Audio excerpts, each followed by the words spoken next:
Hello everyone, this is Allison from Fanshawe Pioneer Village. Today we are at the Free Press. This is one of our replica buildings here at the Pioneer Village. It was built in 1967 as a centennial project by the Free Press to replicate what they think their first offices might have looked like.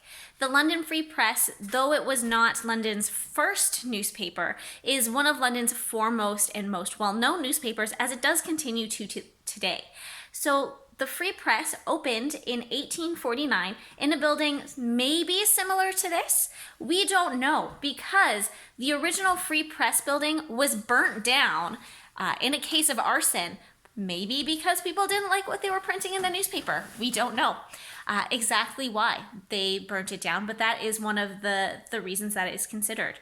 So in 1849, the Free Press was started by William Sutherland. It became one of London's foremost newspapers very, very quickly. It originally started, and the newspaper obviously had to change throughout the years in order to remain successful. And even to this day, the Free Press is able to operate because they've been able to weather the changes in how newspapers and people get their information. So they do continue to do some printing, but they also have moved online, which I do not think Mr. Sutherland would have expected when he started this newspaper in 1849. Behind me here, we have our Washington Press.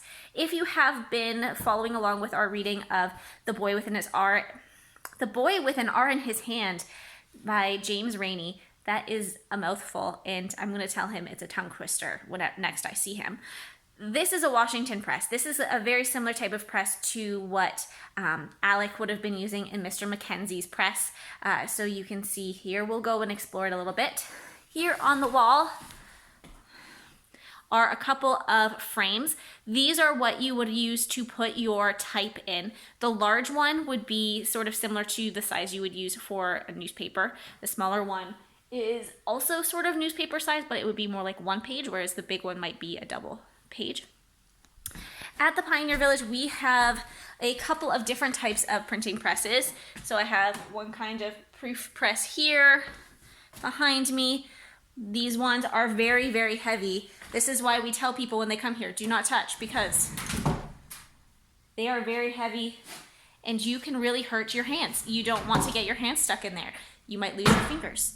We have another proof press here. This is the one we generally use with the public because it is a little bit safer. There is a guard on the roller, so you'd roll it back and forth to help you push your type, your paper, and your ink together like a stamp. We have this one here. This one is treadle powered. You can see the treadle down there. And if you ever wondered what were in all of the cases behind the counter at the Free Press here at the Pioneer Village, it is type. It is cases and cases of type. So if you can see here, they're all different types and all different sizes. So each one is a little different. We use them all for different things. The one that we tend to use most often is Caslon Italic. It is over here, just like that. So in our reading of The Boy with an R in His Hand, we talked about Alec looking and learning about California job case, which is how this is all set up. The numbers and letters that are used together often are together. Obviously, all the numbers are together because they can be used in all kinds of combinations. Some of the spaces are bigger. That's for pieces that you might use more often. So you might need more E's because E's are such an important letter in the alphabet. You might need more T's and H's for the.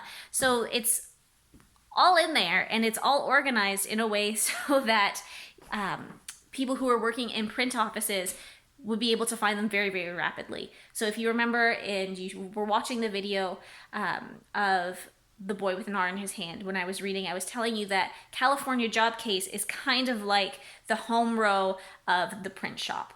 So it was very, very important. When we come to the Pioneer Village, a lot of people are very fascinated by this printing press. This is the one that I was mentioning is very similar to one Alec would have used in the book.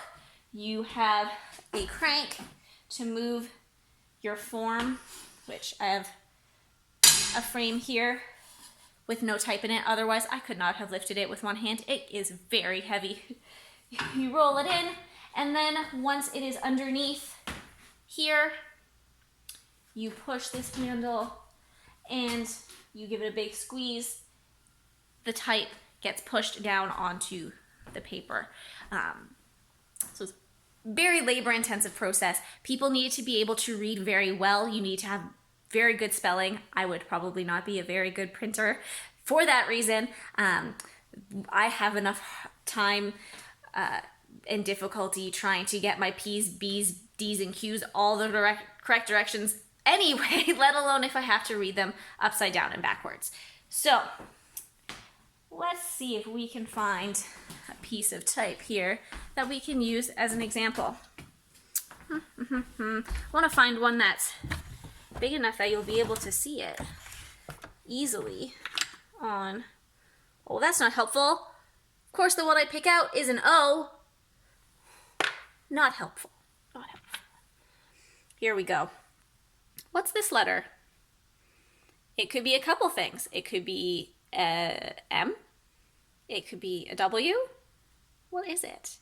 Now, one of the ways that you know to double check to make sure you have your type the right direction is little lines on the bottom.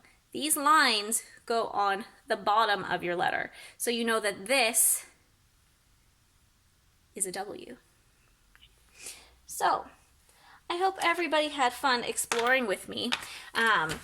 If you don't know, the printing press was invented by Johannes Gutenberg in Mainz, Germany, very, very long time ago. Most of you might have seen photos or paintings or images and renderings of what Gutenberg may have looked like. I'm going to let you in a secret. That's not what he looked like. Just like we don't know what the Free Press office looked like, we don't know what Gutenberg looked like. It is an approximation of what people think he might have looked like, but two of the very iconic things about images of Gutenberg are a two-pointed beard and a hat.